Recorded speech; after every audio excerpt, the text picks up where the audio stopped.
Hi, I'm Valeria and I will be providing you with your weekly weather forecast.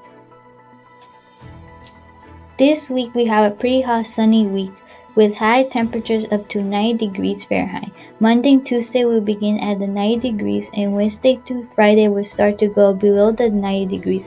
Tuesday and Wednesday will be pretty hot days. So to fight off this week's temperatures, I'm providing tips on how to stay hydrated. While your plain water is better for staying hydrated, other drinks and foods can help too. For example, fruit and vegetable juices, milk, and tea add to the amount of water you get each day. Even drinks such as coffee and soda can contribute as drinking water daily. Hopefully those tips were helpful. That is it for today's 5-day weather forecast. Hey guys, this is this week's breaking news. China is carrying out one of the largest human rights violations of our time, the mass incarceration of Muslims. But no one has documented how many prison camps China has. We did. In just 3 years, China has built more than 260 facilities bearing the hallmarks of detention camps and prisons, creating a vast and permanent infrastructure for mass detention, even as it publicly claimed that all detainees had been set free.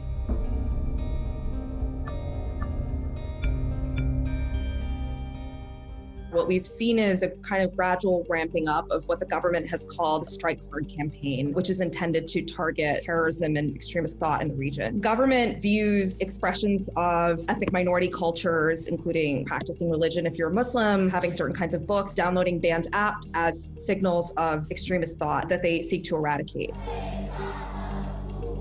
The government has imposed this system of de facto rules, which, when they're found to be broken by members of Muslim minority groups, has resulted in many, many people being sent to extrajudicial internment camps. There's lots of different kinds of camps of this sort, but estimates by UN authorities, by academics, have found that upwards of 1 million people have disappeared into these camps. People are being radically, disproportionately penalized for their ethnicity, for their religion, and for their culture.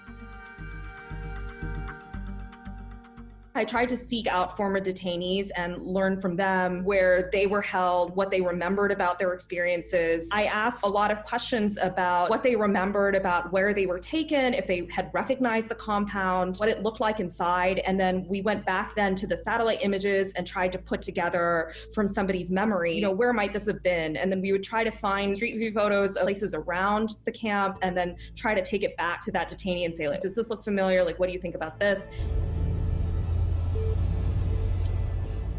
When we first started talking about how to do this project, it was believed that there were about 1,200 of these camps in existence, and only around 70 of them had been found. And so we started to look at satellite imagery. In Baidu's version of Street View, there were some odd incidences of censorship. We already knew a certain number of definite camps. What I found was that there was no Street View in these areas. As you zoomed in, you'd kind of get these like blank squares. It was a little bit like the map wasn't loading properly. Then sort of as you'd zoom in further, it would go away and you would have just the map again. Based on that, we thought that we could probably try and use this censorship to perhaps find the wider network of camps. This is a map of all of the prisons and camps and detention facilities that we know of. The ones in red are the ones that we believe are part of the current internment program and which are still open.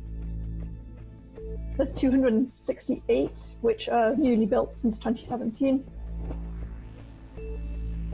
So it's very, very common to see walled compounds, but there's a few differences with the ones that turn out to be prisons. If you look quite closely in the corners and also at the midpoints along the wall, there's these sort of like little round circles. Those are guard towers. And it was one of the places that was completed just as the Chinese government was announcing that the program was over and that everybody had been released. This is one of the camps that sort of shows the hypocrisy of those statements. It flatly contradicts it.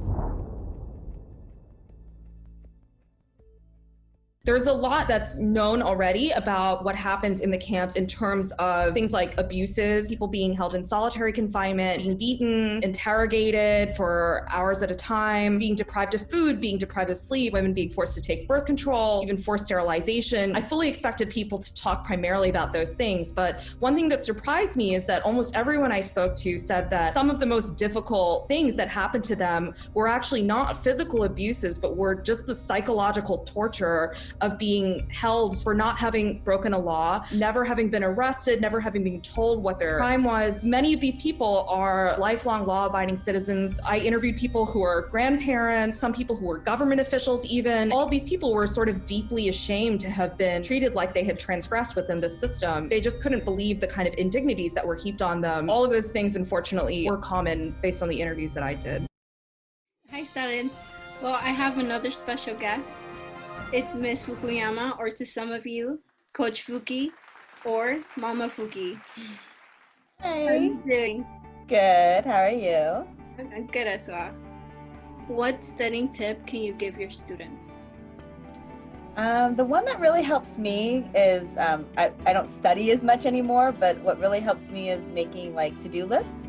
So if you write out everything you have to do, right, then you can really focus on one subject at a time. So for example, instead of having to worry about like your math and your English and your science like all at once, you can make a list, go, okay, right now I'm going to just focus on math, really focus in on it.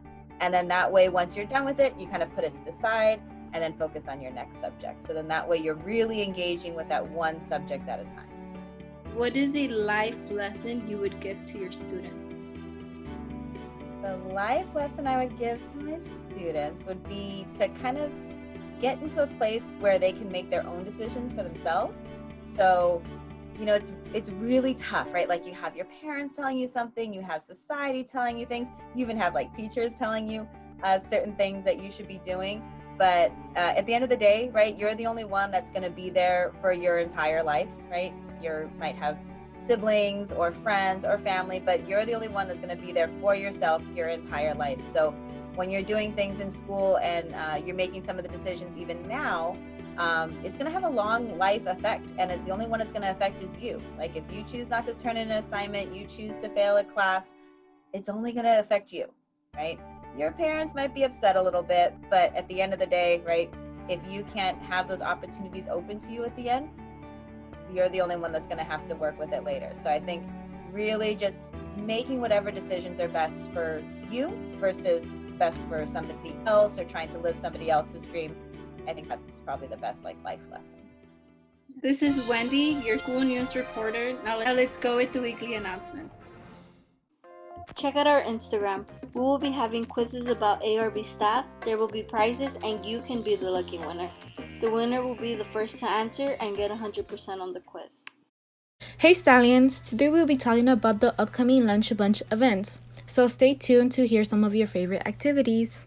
Thank you to all who joined us at last week's events. It was fun seeing you all there. If you didn't have the opportunity to join us, well now you do. Every week we'll be hosting different events focusing on different categories created by our committees. Starting today, we'll be hosting our bunch rally. Come and join us. We'll be having interactive games and get to know each other more. Stallions, it's time to show what we're made out of. Every Tuesday, we'll be showing our school spirit. This time, it'll be a sports team, so don't forget to bring your favorite team jersey. Want to play games with your friends but don't know how? Well, come and join us every Wednesday where we'll be having fun playing games such as Kahoot, Hangman, and Trivia. Want to discover new varieties of music? Well, come and jam with our DJ, where every Thursday she will be playing music. You can even recommend a song. Every Friday, we'll be hosting our Bunch Talk, where we'll be talking about different topics, from the chismes of celebrities to what's been going on in the news. It's really fun, so don't miss out. Starting October 5th, your leadership class will bring you different activities during lunch, so don't be shy and come join us. Have you heard? We are now on social media. Come and subscribe to our YouTube channel and follow us on Instagram. Well, that wraps up our update for this week. Thank you for passing and joining us. Have a great day and don't forget to follow us on social media. Remember, every day will be something new, so don't forget to stop by. And here are this week's shoutouts. Shout out to the Little Rascals for always being on top of it when Pritch is gone, from Miss Pritchfield. Shout out to Kim, Sarah, and Edith for being such amazing ELD team members from Miss Nuas. Shout out to the leadership class for creating all the new school events. It is so awesome, from Miss Nuas. Shout out to the champs for all the hard work they have been putting into their classes, from Miss Muddy. Shout out to Dr. Castañeda Flores and Coach Wright for supporting the leadership class by going to all the leadership events from the leadership class. Shout out to Los Increíbles for achieving a 3.0 class average and being patient and mature during distance learning from Ms. Nuance. Shout out to Ms. Fukuyama and Mr. Carpenter for making advisory fun and exciting from Rosa Cartagena. Shout out to the school staff for helping with internet issues, giving out school food, answering phone calls, and for the love you give to the school, from Wendy Reyes. If you want to give your teacher or student a shout out, send it to the following email, bunchynews2021@gmail.com. Credits.